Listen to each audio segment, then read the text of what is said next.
Hello, everyone. This is Cole from the American Journal of Healthcare Strategy. I'm joined this evening by a very special guest, Khadejah Roulston.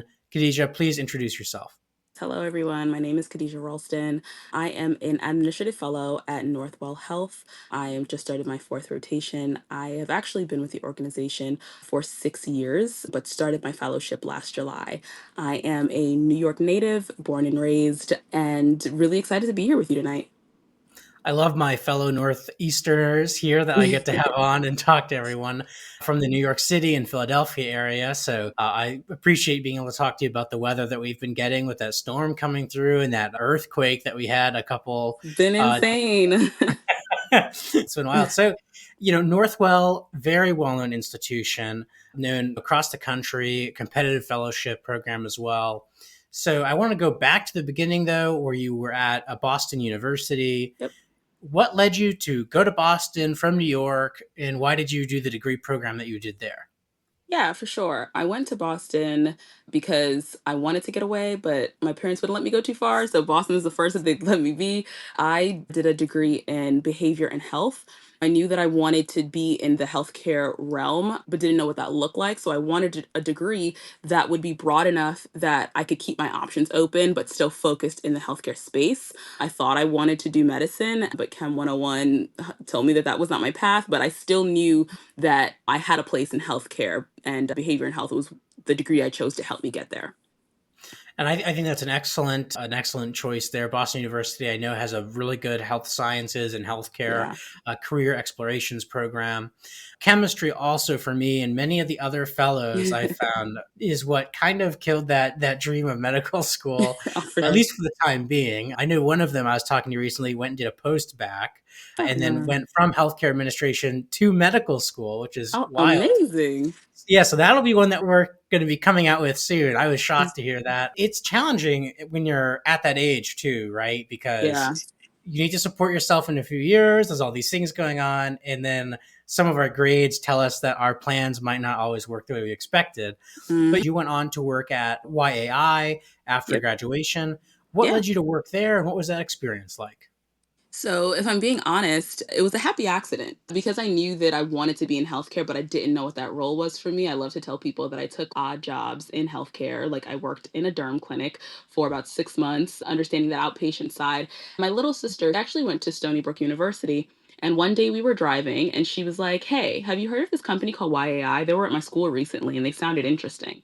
And I was like, "Nope, I've never heard of it, but I'll look into them." That night, I went home, I Googled, they sounded great, so I sent in an application, and within 2 weeks, I had an interview, and a week after that, I started working there. I started off as a direct support professional, so there were 11 individuals in my group home who had either schizophrenia, autism, oppositional defiant disorder, just a number of different disorders. And my role was just to support them in their everyday living. But because my interests were strong in healthcare, I think that that came through. So a year later, I was promoted to being their healthcare specialist. So focusing on everything healthcare related. So that was their insurance, their medications, their appointments. A lot of these individuals are seeing at least five or six specialists on a ridiculous amount of medication, if I'm being honest. So making sure all of that is being reconciled, that nothing is interacting with one another.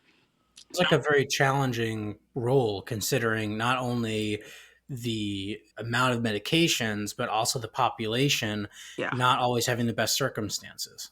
Oh, 100%. And it's actually what pushed me to my master's degree, just under seeing how someone who is neurodivergent interacts with healthcare, or should I say, healthcare interacts with someone who's neurodivergent, was very, very depressing. It was really hard to get even just basic services sometimes. Something as simple as getting someone a driver's license took about 6 or 7 trips to the DMV Wow. with all different kinds of documents. It was really sad. So that's what pushed me to get my degree in public health from SUNY Downstate. Impressive motivation there. I know you were talking about that earlier, that it was kind of depressing to see that struggle. It's wild because it takes us one or two trips to the DMV, and we think that's really frustrating. Some of us have anger when we encounter that. I cannot imagine someone having to do that 7 times, maybe not being able to drive or Yeah. having to rely on friends and family. It's like that additional burden, and then also having to do it that many times. That's Yeah. an incredible challenge. What was your reason for going the MPH route instead of going that medicine route? How did you see the MPH as being able to help you address these problems? So when I think about pH versus medicine, and this is no shame to our doctors at all, but I think about the population being able to help one person at a time as opposed to being able to help a whole population of people at a time, right? So I knew that me and Kem and the clinical aspect just were not going to get along, but I also knew that I had a voice that could help, that I had perspectives that could help, and just being able to be at the table to be able to make a change and to be able to be a voice for people who are often voiceless was really what pushed me. I wanted to understand, okay, well, how did we come up with policies that have such barriers to people to access care, and how can we break them down? What are the steps, what are the routes that we can take to do that, and knowing that I could be a partner to those in medicine to be able to do their jobs more effectively and to more effectively help those who desperately need it and can't fight for themselves. That makes a lot of sense. So essentially, you'd be able to help people like your sister do their jobs better, remove those barriers. I mean, that's why I love public health as well. Is a lot of these policies, they're too complicated. They're not written by people who are in the situation, They're and we, outdated. yeah, it's wild. So during grad school, you mentioned earlier, and this is something that I'm really interested in. Me and my wife have been talking about having kids in 5 to 10 years. We'd like to have kids sooner, but you had a child during grad school, from what I understand. Can you tell me what that experience was like? And you mentioned earlier that that also propelled you on the path that you're in now. Yes. So, what does that look like for you? Can you maybe share a little bit of information as me, as a potential father in the future? Yeah, for sure. It was a crazy time, I will say, because at this time I was actually working two jobs. So I was working at YAI, but at the same time I was working per diem for Northwell Health as well in their telecom department at LIJ Valley Stream, while at the same time getting my degree in public health. So my daughter actually was born at 24 weeks gestation in 2021. So this was still during COVID. This was still during the thick of it where there were a lot of restrictions around visitation, a lot of restrictions around social distancing. So at this time, when my daughter was born, she was 1 pound, 7 ounces. She was going to be in the NICU for the foreseeable future. And as a first time parent, you are just confused. I had a whirlwind of information thrown at me. But one thing that I recognized immediately was that I could not go back into the group home because we were too concentrated. There were 11 residents plus staff members, and a lot of them were getting sick. So immediately I knew that I could not go back into the group home. So I took leave from there. But at the same time, I had actually been planning to and just started my internship at LIJ Valley Stream in patient experience.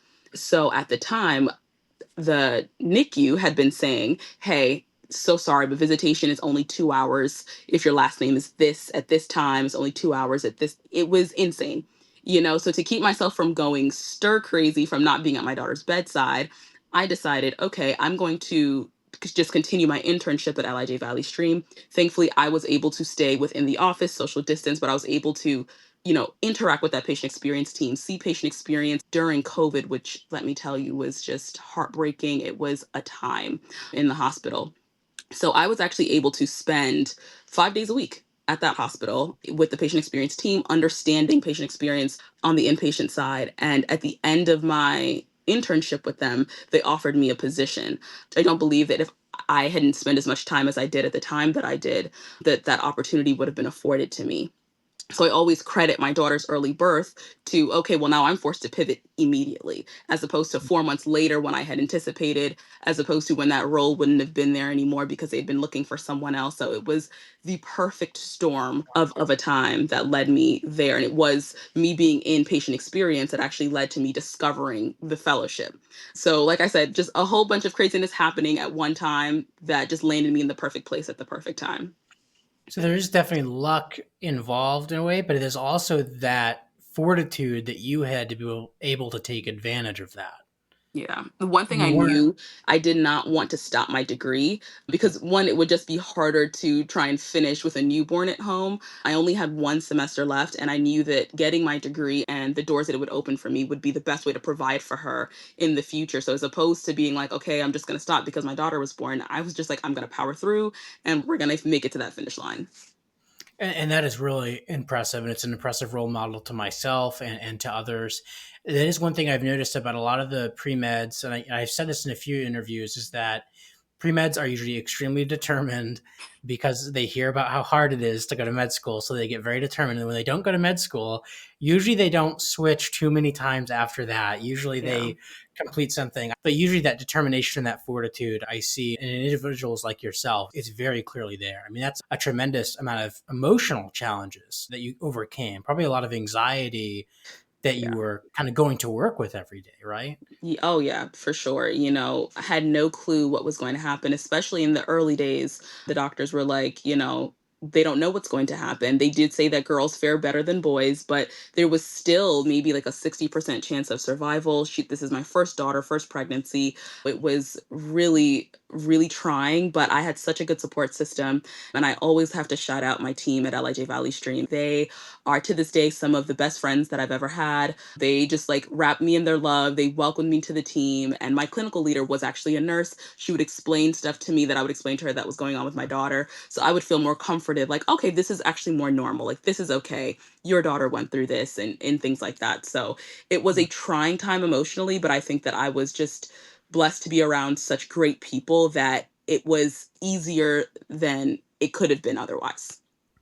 And then after that position, your daughter is thankfully doing well today, Yes. right? Mm-hmm. 2.5 and going on 20. Excellent. That's great to hear. And so, with this 2.5 year old, or at the time, I think it would be about 1.5 years old, Yep. you start the administrative fellowship. Yep.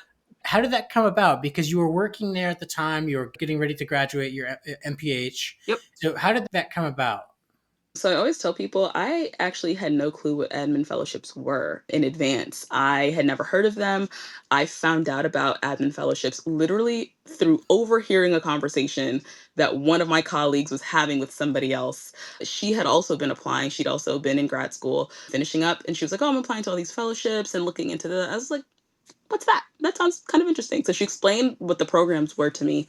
And I was like, oh my goodness, this sounds like something that I need to do. Because one thing that I had been saying at this point, I was almost a year into being in patient experience. And I was like, what is my career trajectory? What do I want to do? Do I just go up the patient experience ladder? Am I just a manager, director, senior director? What else is out there? And I didn't know where else my interests lied. But to me, when I found out about fellowships, I'm like, this sounds like the perfect sample platter of a bunch of different roles that I can test out, people that I can meet, and kind of figure out what that next step looks like for me. So I actually found out less than a month before applications were due. I think applications were due September 8th, and I found out around like August 10th or something like that. So I did like this mad dash. I started reaching out to former Northwell fellows, just asking them about the program just to get more information. And I think it was like within that first week that I was like, I just have to apply. I'm just going to throw my hat in the ring. So I actually only applied to Northwell. I didn't apply to any other program, honestly, because one, I love Northwell. I love working for Northwell. The culture there is absolutely amazing. So for me, it was either I'm going to do the fellowship with Northwell or I'm going to stay in patient experience with Northwell with the friends and the team that I loved so much. So there was no downside for me, but also just having, my daughter and my boyfriend, it was hard for all of us to just like pick up and move to another city. So I was like, well, I have to stay in New York and I want to stay with Northwell. So that's kind of how I ended up just applying to one and somehow tricked them into letting me into their program. So the thing is, these are not uncompetitive programs in New York that you're applying to. Probably one of Right. the most competitive programs that you're applying to is Northwell. I think Mount Sinai also has one. So, you're in a very competitive city and you apply for a very competitive program in that city. What was that like? Were you very anxious? Like you said, either way you win, you can stay with your excellent team or you can move up, but was there some sense of still anxiety and excitement? Oh, of course. When I found out about the program, I said I had gone on this like information hunt and I was talking to a lot of former fellows and I'm talking to these people and I'm like, you are so impressive. You are Mhm. so smart. Your journey sounds amazing. how can I compete? Like, I'm like, will I be, cut from that same cloth? It was definitely still very nerve wracking. And the more I found out about the program, the more I really, really wanted it. It was just, it sounded so amazing and exactly what I wanted. So it was very nerve wracking. And I remember in the final round of interviews, it was on Zoom. So there were points where you were kind of just like in the waiting room, but you're in the waiting room with like everyone else that's applying. And there was this one girl whose name is escaping me, but she was so impressive, like her degrees, her experience, everything that she was saying. I was like, well, it's her. She's got it. She's got it. She's a worthy competitor. I can't even complain. So there was a lot of anxiety around it. But honestly, like you said, either way, I was going to win. So I wasn't too upset because I knew that I had a great backup plan just staying with my previous team. Wow. So definitely a very uh, intense process as For well sure. going through that. Yeah. So very impressive. Very impressive. And like I said, you're an excellent role model. So I appreciate you sharing all of this with us. Thank When you. you started the fellowship, you came from an MPH. A lot of people do come from an MHA who go into fellowships. I Yes. would say the majority come from an MHA, Yeah. probably MPH followed by MBA. MBA, I think, is probably the least common I've heard. How prepared were you for what got thrown at you at first? Do you feel like you were well prepared by your education, or was it kind of like drinking from the fire hose, per se? Honestly, it felt like a combination of both. But one amazing thing that, that Northwell tells you even in your interviews and holds true throughout your fellowship is that it's not about the tangible hard skills that you have when you go in. It's really about your attitude. It's really Mm, about the type of person that you are. They will teach you the hard skills. So when I first started, Northwell has a program called the Management Associate Program. They're called MAPS. It's a very similar to the fellowship, but it's for people from undergrad. So when I first started my first rotation with LIJ Medical Center, I was with a lot of the MAPS and I was like, wow, you guys are so impressive. You do so much work. I, how am I supposed to, just hop in and get to work? But, they sat with me. They showed me everything that I needed to do. Honestly, I think anybody who is just willing to do the work, to learn, put your pride aside and just be able to say, hey, I don't know what we're talking about. Can you explain it to me? They do a wonderful job of teaching. They will equip you with everything that you need like on the job. No prerequisites really needed. Obviously, you need to have the basic foundation, but they do a great job with even that. So I think I was nervous about how prepared I'd be, but the program just does a wonderful job of catching you up to where you need to be. what are some of the projects that you worked on? Is it, rotation based? What are some of Yeah. the rotations? Just tell us a bit about what that work has looked like for you. Yeah, for sure. So our program is 1 year. It is rotation based and project based. So we spend 12 weeks at four different rotations. Three are pre-assigned, but we did get to pick. We were sent a list of different opportunities with background information. We picked three in advance, and then we picked our fourth in January after having spent a good half a year running around the system, meeting people, understanding some things, and if anything had caught our eye, we could spend our fourth rotation doing that.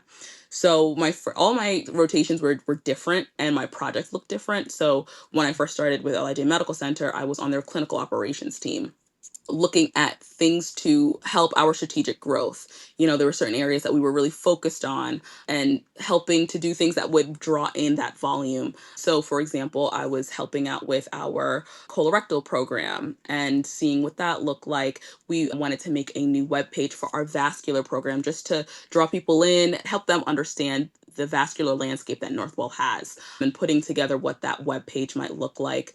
Um, then I went over to our emergency medicine service line. So Northwell has 22 hospitals, 17 of which have EDs and standardizing processes throughout. One of the major things that I worked on with that service line was we have a program called NETS. It's the Northwell Emergency Telehealth Service. This is a telehealth emergency medicine service where you can make a same day appointment to see an ER doctor as opposed to going into the clinic, into our hospitals, exposing yourself. So we work with both internal and external partners. For example, a physician practice has closed for the night, but someone needs to speak to a doctor. we would onboard practices that way and we would take over overnight. One of the main projects that I had with this service was onboarding an external partner, which was a shelter out in Bayshore, Long Island, that was just opening. And they didn't have a physician or a clinic on their campus at that time. So they needed our services to make sure that at any point in the day, if anything were to happen, instead of having to drive someone to the ED, they had an ER doc to speak to. And if they needed to go to the ED, they were at least seen by a clinician first. They were then sent ahead with the hospital knowing that they were coming, what was going on. So I helped to onboard that practice and work with our patient access service team, work with our South Shore University Hospital team, getting that practice up and running, which was really, really cool being able to kind of see that through. Wow, so you've Uh, got incredible depth across the whole organization then. Oh yeah, yeah, and that was one thing that I was kind of intentional about because Northwell is large. It's very, very large, so it's very hard to the entire system. But when you have service lines and we also have regions, you basically have horizontal bars and vertical bars. And I wanted to make sure that I was able to see both horizontally and vertically so that I got a better grasp of what our entire health system, one, how it operates, but also what we have to offer. Was very intentional in that regards. And I worked on so many other things with the emergency medicine service line that it's hard to list them all. But from there, I went on to our corporate arm in strategic planning. This is the part of our health system that looks at our historical data to help us figure out what we want to do going to the future. I worked on a lot of projects looking at our market share, market analysis of our different service lines, of our different services that we offer. I also helped, we are doing a lot of CONs or not community, certificate of needs for different projects that we're trying to put forth. So helping out with the HEIA's Health Equity Impact Assessments, as well as creating a website because there's new regulation. The HEIAs are brand new, so there are new regulations coming out all the time. But one of the new regulations is that once we submit a CON that has been approved or has been accepted, we need to post our HEIA for that project online. Because this is new, we didn't have a place to put it online. So one project that I worked on from start to finish was setting up that website, pulling up that template, making sure that it had a place to go, working with our marketing team, working with our planning team to make sure that it was up appropriately, that it was in the right place, that the wording made sense because this is not for the government. This is actually for the community because we Right. wanted to make sure that people in the area knew what was going on in the hospitals that affected them in plain language and that they were able to follow along. So that was really nice. Also working on other health equity impact assessments, looking at the data and putting that together for the CONs. A whole plethora of projects with strategic planning. And some of those probably really used your MPH training as well, especially when it comes to the health equity and the health policy measures. Exactly. I want to ask, one of the things people sometimes, like myself going into it, is I was like, is this like an internship? Is this like and so I've gotten a lot more knowledge conducting these interviews on what a fellowship is. Yeah. But I want to ask, let's look back at the parking garage example. That one's Yep. really fascinating to me. One of the things that we get told that reason startups are so good is because you get to have hands on experience with everything in a startup. You have to do all this stuff. Yep. How hands on is it at Northwell with the fellowship when it comes to like the parking garage needing signage? What kind of tasks are you doing in something niche like that? I was quite literally walking the parking garage. It's 4 levels, 3 levels. I'm walking through every lane. And I had the schematic on my iPad and Yeah. I was marking every single spot where there was a specific sign. And we had at minimum 15 to 20 different signs. I'm marking on this schematic where each sign is and the status of the sign. Does the sign make sense? Is it still visible? Does it still apply? Is there graffiti on it? Does it need to be replaced? We had maybe 3 different signs that were for the same thing, but they all look different. We're trying to standardize things like, okay, we have a hospital arrow this way, but this one is red, this one is blue, this one doesn't say hospital, this one is just an arrow. So you are very niche in the thick of it in Wow. that regard. From there, I made a PowerPoint depicting everything that I found in the parking garage, the amount of signs that we need, the amount of signs per level, the signs that need to be trashed, where signage is missing. You definitely get very into the weeds. But then you have the opposite where some of your rotations are more observational, where you may not be on a project, but you may be in the boardroom with CEOs talking about very high level things that you just get to be a fly on the wall and soak up information. So it's both ends of the spectrum. Very cool. And it sounds like you've done an excellent job. You clearly everyone at Northwell thinks very highly of you. I Thank want to you. ask, just I don't want to take up too much of your time here, but I do want to ask real quick, Yeah. what is a tip or piece of advice you can give to individuals earlier in their career like myself? Oh, that's a good. So one thing that I have been working on is really pushing yourself outside of that box. I think early on, it's very easy to be like, I want to go into finance, I want to go into operations, and you kind of try and get experience in that as you should, but also opening up yourself to things that may not interest you. I just started my fourth rotation with our Western Region operations team. I used to say before was that, like, I don't know anything about ambulatory, and I'm not really interested in learning about ambulatory.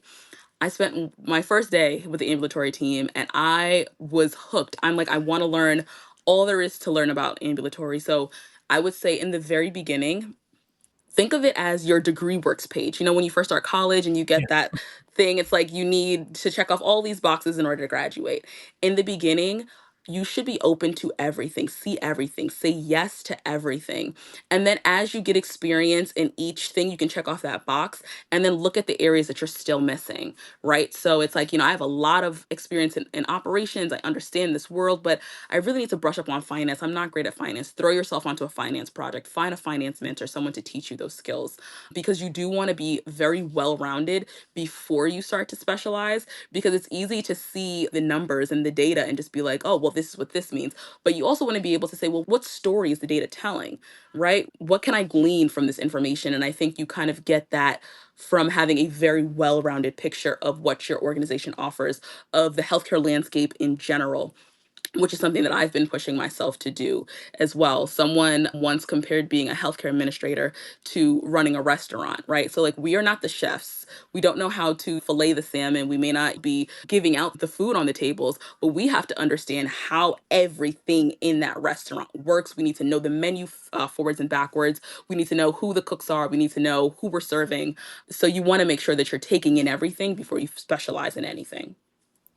Incredible advice and an incredible example as well. Very good insights. I appreciate you Yeah. giving us a snippet of the administrative fellowship for free. So very nice. You're not I paying really me do for appreciate it. We have to talk about that after the recording's this? over. No, but on a serious note, thank you so much for coming on. I know it's in the evening here on the East Coast, so I do really appreciate it. I hope you'll consider coming back on when you Of get your role. Certainly, probably at Northwell there. I'm pretty course. sure. So That's the uh, goal. I can't wait to hear what you do over the next few years. Hopefully, you'll consider coming back on and talking with us. Oh, for sure. This was great. It's I've never done an interview before, and you made this such a great experience. So I definitely appreciate you and just for even reaching out. Oh, thank you. I'm happy to hear that. We want to share as many people's in stories and ideas as possible. Yours was incredible. I hope everyone enjoyed watching this as much as I enjoyed listening to you. So thank you again so much. Thank you.